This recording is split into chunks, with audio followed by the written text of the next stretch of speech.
After the end of World War II, the world was split into two, East and West. This marked the beginning of the era called the Cold War.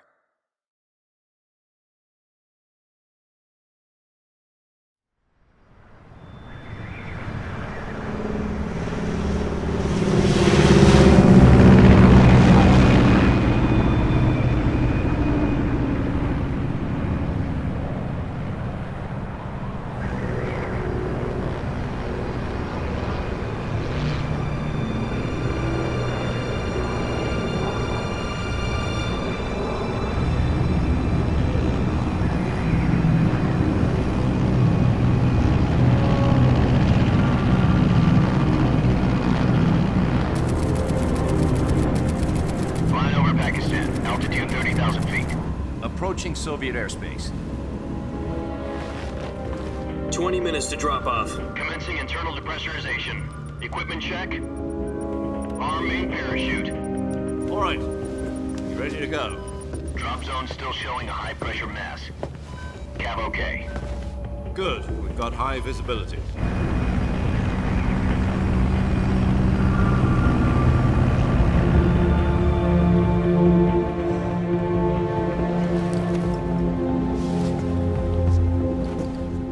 Cigar.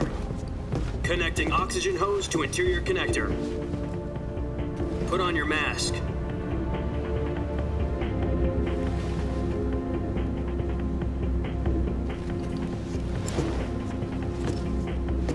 Does this panty waste know what he's doing? Approaching release point. 10 minutes to drop off. Hey, are you deaf? He said put out the cigar and put on your mask.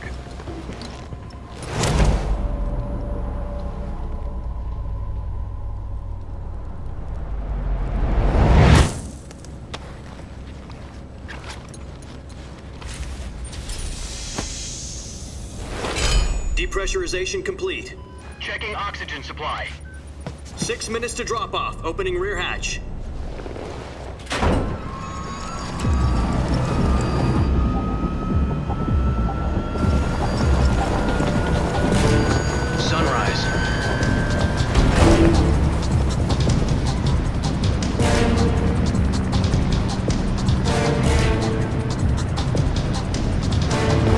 Temperature minus 46 degrees Celsius.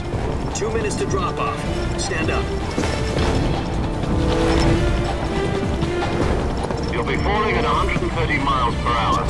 Try not to get frostbite from the wind chill. 1 minute to drop off. Move to the rear. Activate the yellow bottle. This is one for the history books. The world's first halo jump. 10 seconds to drop off. Stand by. Status okay, all green. Prepare for drop-off.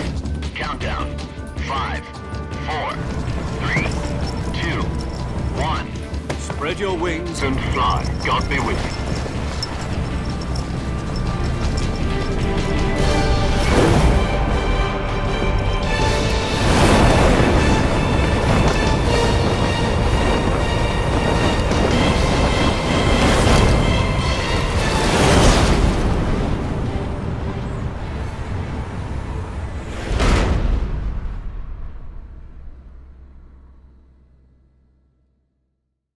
Jack, I've got some important news. The head of the CIA has finally given us the green light for the virtuous mission. Virtual mission? No, the virtuous mission. The future of our Fox unit depends on it. If it succeeds, we'll be officially organized into a unit. Virtuous mission? Sounds like some kind of initiation ritual. You know, don't get cocky. This isn't a training op. Right. So what exactly is this wonderful mission? Well, about 2 years ago, a certain Soviet scientist requested asylum in the West through one of our moles. His name is Nikolai Stepanovich Sokolov. He's head of the OKB-754 Design Bureau, one of the Soviets' top-secret weapon research facilities, and the East's foremost expert on weapons development. Sokolov? Isn't he that famous rocket scientist? The very same. On April the 12th, 1961, the Soviets achieved the first manned spaceflight in history. The Earth was blue, but there was no God. Well spoken. The rocket that carried Yuri Gagarin to orbit was the A-1, known as the Vostok rocket. Sokolov is said to be the man most responsible for the multi-engine cluster used in that rocket. After Gagarin's flight, Sokolov left rocket development to become the head of the newly established Design Bureau. From a lowly technician to head of a design bureau, that's quite a success story, so why'd he want to defect? It seems he'd become afraid of his own creations. Afraid? Call it a crisis of conscience. And for that, he left his country and his family behind and went over the fence? Not exactly. One of his conditions was that his family was also to be taken safely to the west. We used a mole to get the family out first and succeeded in sneaking Sokolov over the Berlin Wall shortly afterwards. I was the one who conducted the operation. The security on the eastern side was still full of holes back then. Then what? We got Sokolov over in one piece, but the whole ordeal had left him exhausted, and we checked him into a hospital in West Berlin. It took him 2 weeks and more than 600 miles to get from the research facility in the Soviet Union to Berlin. He was in no condition to say anything coherent. And it was only a week later that we had something much bigger on our hands. The Cuban Missile Crisis. October the 16th, 1962, President Kennedy received word that the Soviets were in the process of deploying intermediate-range ballistic missiles in Cuba. The President demanded that the Soviets dismantle and remove the missiles. At the same time, he announced a naval blockade to prevent further missile shipments from reaching Cuba. But the Soviets didn't back down, instead placing their armed forces on secondary alert. Soviet transport ships carrying missiles continued on course towards Cuba. US and Soviet forces went on alert for an all-out nuclear war. Frantic negotiations were conducted through the UN's Emergency Security Council and unofficial channels to end the hair-trigger standoff. Finally, on October the 28th, the Soviet Union agreed to remove its missiles from Cuba, and so the world avoided a nuclear holocaust. But in order to get the Soviets to pull their missiles out, we had to make a deal. You mean the one where the US agreed to remove its IRBMs from Turkey? No. The Jupiter IRBMs deployed in Turkey were obsolete, and we were going to get rid of them anyway. They had no strategic value whatsoever to either the US or the Russians. The Turkey deal was a ruse, a cover story that was fed to the other intelligence agencies around the world. So what did the Russians really want? Sokolov. They wanted us to return Sokolov. You mean the Soviets pulled out of Cuba just to get their hands on Sokolov? That's right. What the hell was he working on? At the time, we had no idea. We were running out of time. It was either give up Sokolov or risk full-scale nuclear war. In the end, we had no choice. President Kennedy gave in to Khrushchev's demand. The next day, I got Sokolov out of the hospital, handing him over to agents on the eastern side. Sokolov kept on screaming, "Save me," until he disappeared from my sight. Then a month ago, we received some new information from one of our moles. About Sokolov? Yes. He was taken back to the research facility and forced to continue working on the weapon in question under KGB supervision. What's more, it's on the verge of completion. So what kind of weapon is it? Something to do with space rockets? No, missiles. Same technology. I guess you're right. We don't know the details, but it appears to be a new kind of nuclear device. For half a year now, the Soviets have been conducting frequent nuclear tests at Semipalatinsk. Something to do with the weapon, I assume. We're talking about a secret weapon so big that Khrushchev was ready to pull out of Cuba to get it back. Is Sokolov still in the facility? No. According to our intelligence, he's in Selinoyarsk, a place in the mountains about 3 miles to the west that's known as the Virgin Cliffs. The Virgin Cliffs. Nice name for a virtuous mission. They moved him there just recently. Why? Apparently, they're conducting a field test of the weapon, but it's our best chance to get him back. This mission would never have been possible if he was still in the research facility. This is our last chance. Sokolov must have known that too when he contacted us.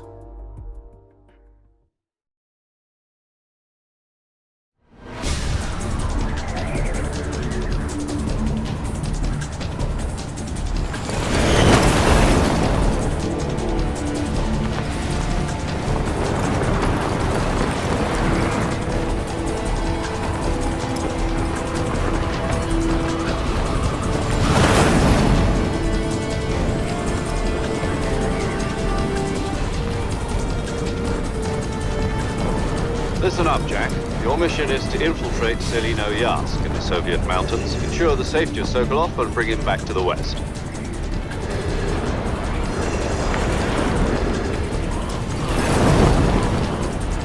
If we don't get Sokolov back before that weapon is complete, we'll be facing a major crisis. The clock is ticking.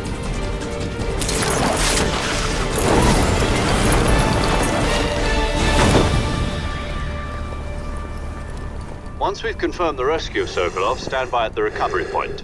A recovery balloon will be dropped at that point. Helium will be pumped into the balloon to inflate it. The process takes about 20 minutes.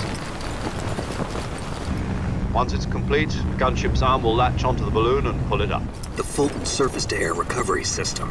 I'm familiar with the theory. Take it easy. It's been combat proven. Do you think Sokolov is up to it?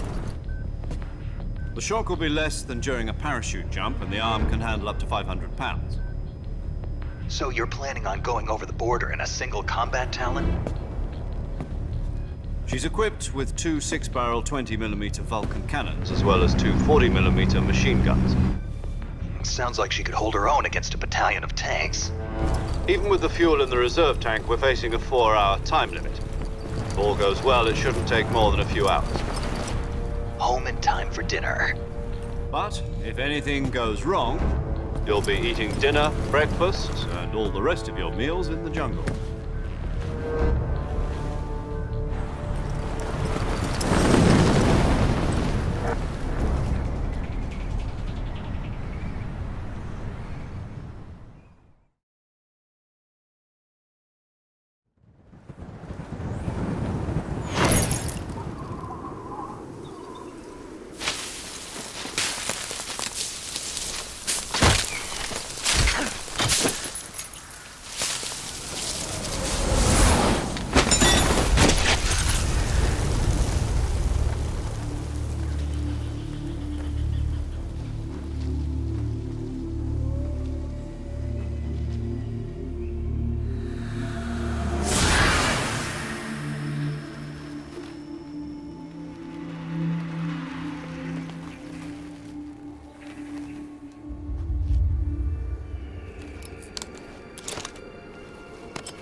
Do you copy?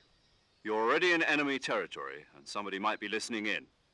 From here on out, we'll be using code names to refer to each other. Your code name for this mission will be Naked Snake. I'll be referring to you as Snake from now on. You're not to mention your real name. Snake? Oh, you don't like snakes? What do you mean? Well, you've eaten one before, haven't you? In survival training. I'm glad to hear that. I don't know if I'd ever order one in a restaurant, but... Be careful, you might not have a choice. What about you, Major? What should I call you? Let's see. I'll be Tom. Call me Major Tom. This will be a sneaking mission. You must not be seen by the enemy. You must leave no trace of your presence. Is that clear? This kind of infiltration is the Fox unit's speciality. In other words, weapons and equipment are procured on site. That goes for food as well. You're completely naked, just as your name implies. Great. Now I see why you asked me if I like snakes. I suppose calling me Snake was your idea of a joke, too. No. There's a good reason for that. I'll tell you later when the time is right. Gotcha. Getting back to the subject, how exactly am I supposed to feed myself? You've been issued a knife and a tranquilizer gun. Use them to hunt for food. You'll also find some medical supplies in your backpack. Yeah, about the backpack. I lost it in a tree on the way down. I see. Well, you'd better go back and get it then. You know where it is?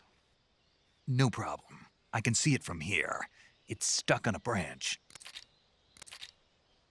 To climb a tree, Stand in front of a tree that's covered in ivy and press the action button. I'll be monitoring your progress over the radio. We can't risk violating Soviet airspace, but I'll be in the gunship. My frequency is 140.85. I'll give you a call if I need to talk to you. If you need to talk to me, use the send function. Okay, Snake, go get your backpack.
I see you've retrieved your backpack, Snake.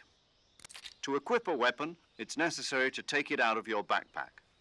In the survival viewer, choose Weapon from the backpack. Your available weapons will be displayed in a list on the screen. From that list, choose the weapon you want to equip and press the Enter button. For other equipped items, just do the same thing from Item. Got it. Use the survival viewer backpack. Yep, that's right. Survival is fundamental to this mission. After you've been out in the field for a while, your stamina will start to drop. If your stamina gets too low, it'll affect your performance. You won't be able to shoot accurately, for example, and your wounds won't heal as smoothly. Keep an eye on your stamina so you don't run out. To recover lost stamina, you can hunt for local flora and fauna. You can use either your tranquilizer gun or your knife to hunt. My only weapon is a Mark 22 Hush Puppy tranquilizer gun? That's right. It's been fitted with its own suppressor. However, the suppressor will deteriorate every time you fire. Once its durability reaches 0, the noise suppression effect will be gone. So don't get too trigger happy with it. The suppressor's durability is shown in the icon. Any weapons and equipment beyond what you're carrying now, you'll have to find as you go. I have to find my own weapons and equipment? Whose crazy idea was this anyway? Solo covert actions are standard Fox operating procedure. You can't leave any traces of your presence. No weapons, equipment, footprints, sweat, or bodily wastes. The same goes for bullets and cartridges, too. Your presence in enemy territory is already a violation of international conventions of warfare. There aren't supposed to be any American soldiers in Russia. It could spark an international incident. You can't let anyone see you. You can't let the enemy know you're there. This is a stealth mission. You're a ghost, Snake, in every sense of the word. And there'll be no rescue if you're captured. The military and US government will deny any involvement in the affair. Then I'll just have to take care of myself, huh? I'm afraid so. You've been given a fake death pill for that purpose. SIS guidelines stipulate that soldiers on covert ops like this one be issued a potassium cyanide capsule. Tape it to your body so you can take it when you need to. How generous of you. Use it if you're taken prisoner by the enemy. It'll send you into a state of false death for a short time. Fooling them into thinking that I'm really dead. So, how do I come back to life? Just take the revival pill. You mean that thing they put in my tooth before the mission? That's the one. But be careful. If you remain in a state of false death for too long, nothing will be able to bring you back. Remember that. I'll keep it in mind. You said this was a solo mission, right? Right. I guess that means I can't count on any reinforcements. Correct. The mission rests entirely in your hands. A real one-man army. Relax. There's a support team ready to back you up over the radio. Who? I'll introduce them to you. This time, survival is of utmost importance. The first member of the support team will be in charge of monitoring your physical condition, acting as a medic, so to speak, as well as recording your mission data. She's a member of Fox as well, and she's here on the gunship with me. She? Hello, Snake. I'm paramedic. Nice to meet you. Paramedic. As in a medic who comes in by parachute. Aren't you going to tell me your real name? Are you going to tell me yours, Mr. Snake? My name, huh? It's John Doe. And they call you Jack for short. You're a regular Captain Nemo. A name means nothing on the battlefield. After a week, no one has a name. What's your name? Jane Doe. Very funny. I wasn't joking, but I'll tell you my name only if you manage to make it back alive. My frequency is 145.73. She's also in charge of recording your mission data.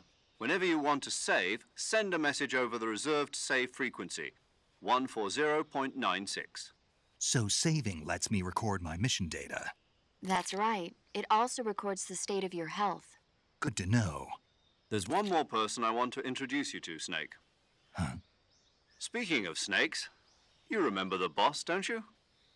A legendary soldier and your mentor. Actually, it was the boss that got the DCI's authorization in the first place. She's going to be serving as Fox's mission advisor. The boss is? She also helped me plan this mission. She and I were at SAS together. Jack, is that you? How many years has it been? Boss? That's right. It's me. Oh. Talk to me. Let me hear your voice. It's been 5 years, 72 days, and 18 hours. You've lost weight. You can tell just by the sound of my voice. Of course I can. I know all about you. Really? Well, I don't know anything about you. What's that supposed to mean? Why'd you disappear on me all of a sudden? I was on a top-secret mission. You didn't need me anymore. But there were still so many things I wanted you to teach me. No, I taught you everything you needed to know about fighting techniques. I taught you all I could. The rest you needed to learn on your own. Techniques, sure. But what about how to think like a soldier? How to think like a soldier? I can't teach you that. A soldier needs to be strong in spirit, body, and technique. And the only thing you can learn from someone else is technique. In fact, technique doesn't even matter. What's most important is spirit. Spirit and body are like two sides of a single coin. They're the same thing. I can't teach you how to think. You'll just have to figure it out for yourself. Listen to me, Jack. Just because soldiers are on the same side right now doesn't mean they always will be. Having personal feelings about your comrades is one of the worst sins you can commit. Politics determine who you face on the battlefield. And politics are a living thing. They change along with the times. Yesterday's good might be tomorrow's evil. Is that why you abandoned me? No, it had nothing to do with you. I already told you, Jack. I was on a top-secret mission. A soldier has to follow whatever orders he's given. It's not his place to question why. But you're looking for a reason to fight. You're a natural-born fighter, but you're not quite a soldier. A soldier is a political tool, nothing more. That's doubly true if he's a career soldier. Right and wrong have no place in his mission. He has no enemies and no friends. Only the mission. You follow the orders you're given. That's what being a soldier is. I do whatever I have to get the job done. I don't think about politics. That's not the same thing. Sooner or later, your conscience is going to bother you. In the end, you have to choose whether you're going to live as a soldier or just another man with a gun. There's a saying in the Orient, loyalty to the end. Do you know what it means? Being patriotic? It means devoting yourself to your country. I follow the president and the top brass. I'm ready to die for them if necessary. The president and the top brass won't be there forever. Once their terms are up, others will take their place. I follow the will of the leader, no matter who's in charge. People aren't the ones who dictate the missions. Then who does? The times. People's values change over time, and so do the leaders of a country. So there's no such thing as an enemy in absolute terms. The enemies we fight are only enemies in relative terms, constantly changing with the times. As long as we have loyalty to the end, there's no point in believing in anything, even in those we love. And that's the way a soldier's supposed to think?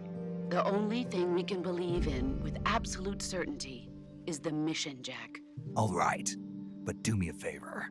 What is it? Call me Snake. Snake. Oh, right. Your code name is Snake. It suits you well. That's right. The legendary unit that the boss put together during World War II was a snake. The Cobra unit, a group of heroes that brought the war to an end and saved the world. As long as you've got a legendary hero backing you up, you'll be fine. Isn't that right, Snake? Yeah, I can't think of anyone else I'd rather have with me. Oh, and one more thing, boss. Yes? It's good to hear your voice again. Same here. After all, who knows if either of us will make it out alive? Snake, you were always best at urban warfare and infiltrating buildings. But this is the jungle. Survival is going to be key. Those CQC techniques I taught you are sure to come in handy. CQC? Close quarters combat, huh? I've been in the Green Berets for the past few years. I'm probably pretty rusty. Not to worry. I'll be here to help you remember. After all, this is your first actual survival mission. I'll be supporting you over the radio. Where are you, boss? Next to the Major? The boss is communicating with us by radio from aboard a Permit-class submarine in the Arctic Ocean. My frequency is 141.80. Call me if you need my advice on battle techniques. Gotcha. Your mission is to retrieve Dr. Sokolov. Dr. Sokolov is being held in an abandoned factory located to the north of your current position. Avoid heavy combat and don't let anyone see you. Don't forget that this is a stealth mission. Snake, try to remember some of the basics of CQC.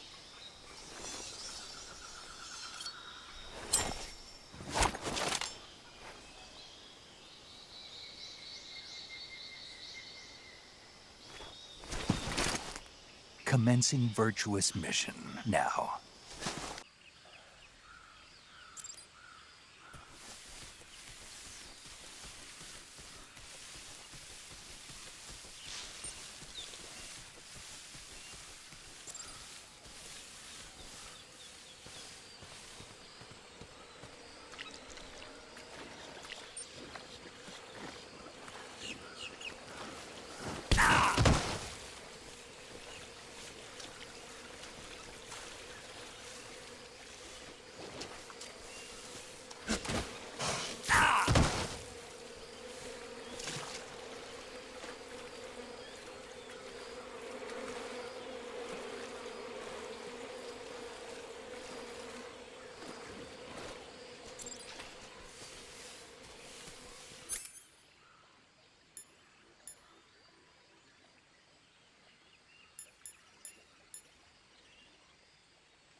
Major, I've spotted 2 enemy soldiers. They're probably KGB troops sent to guard Sokolov. AK-47s and grenades.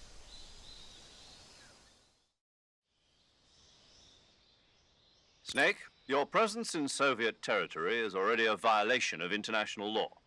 We can't let the Kremlin find out that the CIA and the American government are involved. Contact with the enemy is strictly prohibited. Don't engage them in battle either. This is a stealth mission. Got that? The Major is right. The point of this mission is to sneak through the jungle without being seen. The success of the mission depends on how well you use your camouflage. Change your camouflage by selecting Camouflage from the Survival Viewer. The Uniform option lets you pick your uniform, while the Face option lets you change your face paint. Choosing camouflage that blends in with your surroundings will help you conceal yourself more effectively. Also, don't forget that anything that moves will stand out in the jungle. If you just stand up and run around like an idiot, you're bound to be spotted. But if you crawl instead, you should be able to sneak by without being noticed. You can see how effective your camouflage is by looking at the Camo Index. The Camo Index shows how well your current camouflage blends in with the surrounding area. The higher the value, the harder you are to spot, and vice versa. The key is to make yourself one with nature. Keep that in mind as you go along, okay?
Who's that?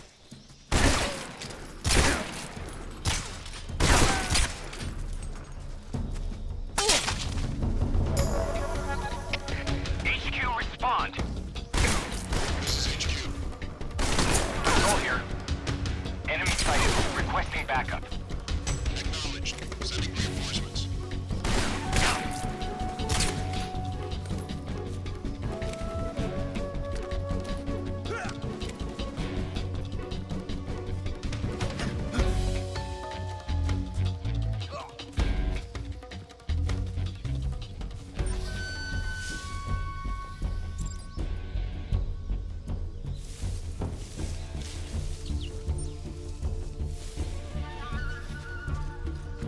Huh? Right there?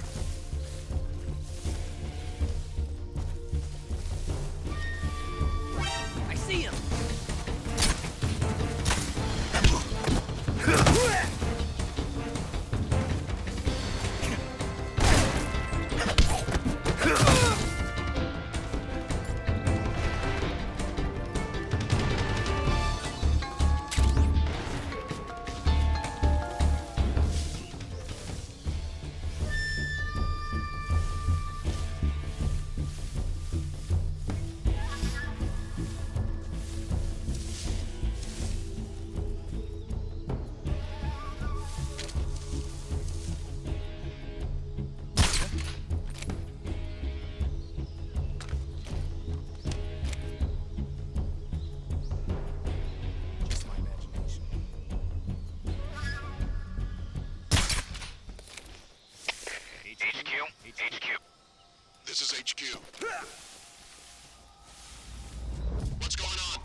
that?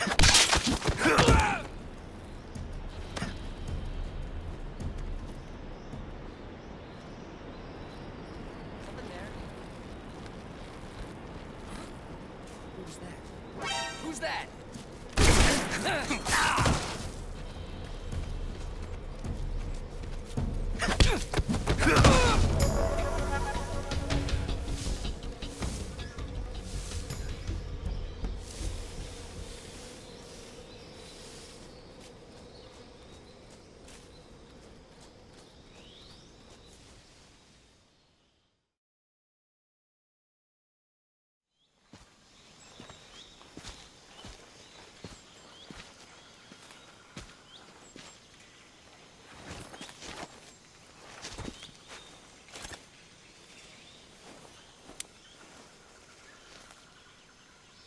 Major, I've reached the abandoned factory where Sokolov is supposedly being held.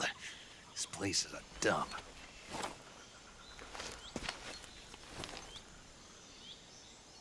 I can't see Sokolov from here. The security is pretty tight. There are sentries posted around the perimeter. I wonder how many are inside.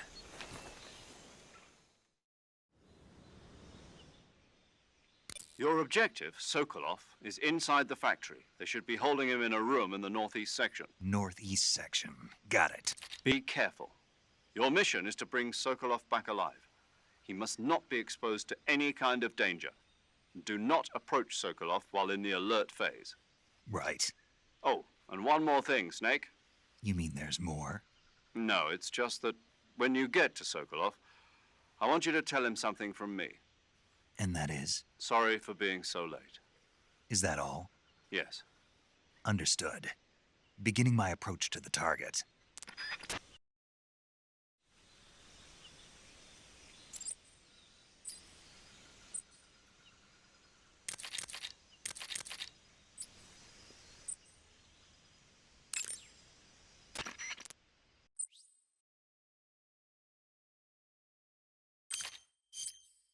Saving the game, Snake?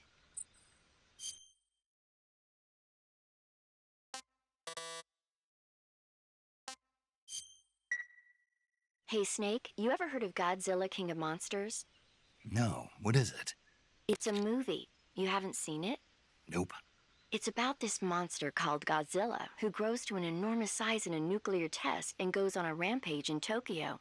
Nuclear test, huh? Then the Marshall Islands must be crawling with giant monsters right about now. It's just make-believe. Maybe that's why my pants have been so tight lately. Snake, it's a movie, not a report out of Los Alamos. I know. So then what happened? Godzilla is immune to all weapons, and humanity has no way to stop the monster. Dr. Shirazawa develops a new type of weapon, but meanwhile Godzilla is getting closer and closer to Tokyo, obliterating everything in his path. It was originally a Japanese movie, but they made an American version too. I recommend seeing the original Japanese one if you ever get the chance. It's mostly mindless fun, but it's also got a serious anti-nuke message as well. Where can I see the original? You'll just have to go to Japan. Really? That's too bad. If you wait 40 years, you might be able to see it in America too. It might even win awards all across the globe in 60 years. Why's that? 2024 will be Godzilla's 70th birthday. You think they're still going to be making Godzilla movies then? Of course. Everybody loves Godzilla. You sure know a lot about movies. I don't suppose you're the movie-watching type, are you? Not really. Okay, then I'll tell you everything I know. When the going gets tough, movies can save your life. It's always good to be able to look at things from a different perspective when you get in a jam. That's the magic of movies. No kidding. Well, I guess it might at least make a nice distraction. That's the spirit, Snake. Have a little fun.